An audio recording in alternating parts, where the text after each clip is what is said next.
आज हम बात करने वाले हैं गोल्ड की। गोल्ड ने हाल के दौर में जो रफ्तार भरी है उससे अच्छे चौंक गए हैं। यहाँ तक कि शेयर बाजार में भी पैसा लगाने वालों के मन में ये बात आ रही होगी कि उथल पुथल के इस दौर में उन्हें भी गोल्ड में पैसा लगाना चाहिए था। और अब जो खबर हम आपको बताने जा रहे हैं वो तो आपकी इस राय को और भी पुख्ता कर देगी। असल में रिजर्व बैंक ने हाल के वक्त में एक बड़े पैमाने पर गोल्ड की खरीदारी की है। जनवरी और फरवरी के दौरान रिजर्व बैंक ने मार्केट से 13.3 टन गोल्ड खरीदा है। ईटी की एक रिपोर्ट के मुताबिक आरबीआई के रिजर्व में हुए करीब $3 अरब के इजाफे में 80% हिस्सा गोल्ड रिजर्व का है। आपको यह भी बता दें कि 5 अप्रैल को देश का फॉरेक्स रिजर्व बढ़कर 688.5 अरब डॉलर के रिकॉर्ड पर पहुंच गया। रिजर्व बैंक के गोल्ड पर लगाए गए इस भारी भरकम दांव को ऐसे भी समझ सकते हैं कि इस साल जनवरी फरवरी में ही रिजर्व बैंक ने जितना सोना खरीदा है वो पिछले पूरे साल आरबीआई की गोल्ड खरीद का 80% बैठता है। 2023 में आरबीआई ने 5.2 लाख ट्राई ऑन्स सोना खरीदा था। एक ट्राई ऑन्स में 3.1 टन सोना होता है और इस हिसाब से 2023 में रिजर्व बैंक का खरीदा गया सोना 17.9 टन बैठता है। ऐसा नहीं है कि रिजर्व बैंक चुपचाप ये गोल्ड की खरीदारी कर रहा है। इसी 5 अप्रैल को रिजर्व बैंक की मॉनेटरी पॉलिसी के ऐलान के बाद हुई प्रेस कॉन्फ्रेंस में आरबीआई गवर्नर शक्तिकांत दास ने यह साफ कहा था कि हम गोल्ड रिजर्व बढ़ा रहे हैं और इसका डेटा पीरियोडिक तौर पर जारी किया जाता है। हम रिजर्व बैंक को बढ़ाने से जुड़े सभी पहलुओं का आकलन करते हैं और इसके बाद ही कोई फैसला करते हैं। अब लेकिन सवाल ये आ रहा है कि आखिर आरबीआई भारी मात्रा में गोल्ड खरीद क्यों कर रहा है। आरबीआई दरअसल यूएस डॉलर पर अपनी निर्भरता को कम करने के मकसद से सोने का रिजर्व बढ़ा रहा है।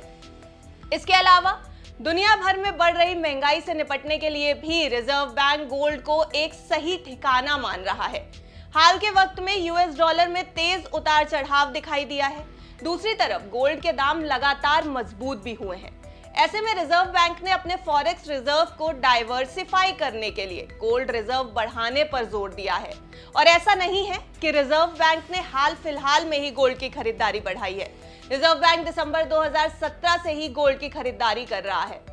इस लिहाज से देखें तो फॉरेन करेंसी और इन्फ्लेशन से जुड़े जोखिम को कम करने के लिए रिजर्व बैंक अपने फॉरेक्स रिजर्व को डाइवर्सिफाई करने की रणनीति पर बीते 7 साल से काम कर रहा है। दिसंबर 2017 में आरबीआई का गोल्ड रिजर्व 1.8 करोड़ ट्राई ऑन्स या फिर 617 टन, जबकि फरवरी 2024 में यह बढ़कर 2.63 करोड़ ट्राई ऑन्स या 901 टन पर पहुंच गया। अब आप देखिए कि भारत में तो सैकड़ों वर्षों से गोल्ड को लेकर न सिर्फ एसेट के तौर पर बल्कि इमोशनल तौर पर मजबूत रुझान दिखाई देता है। आज भी भारत में हर साल 900 टन से 1000 टन का तो इंपोर्ट होता ही है। माना यह भी जाता है कि भारत में लोगों के पास 25,000 टन से ज्यादा गोल्ड है। ज्वेलरी से लेकर इन्वेस्टमेंट तक समाज का हर तबका गोल्ड में पैसा लगाने को तहरीर देता है और शायद रिजर्व बैंक भी इसी रणनीति पर चल पड़ा है। और ऐसा भी नहीं है कि गोल्ड ने बढ़िया रिटर्न नहीं दिए। आंकड़े बताते हैं कि साल 2000 में गोल्ड का दाम 4,400 रुपए प्रति 10 ग्राम था। 2010 में गोल्ड की कीमतें बढ़कर 20,700 रुपए पर पहुंच गई।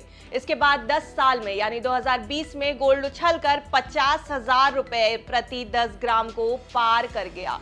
2023 में सोना 63,000 के लेवल पर रहा, जबकि इस साल 2024 में गोल्ड ऊंची छलांग लगाकर 71,414 रुपए के ऑल टाइम हाई पर पहुंच गया।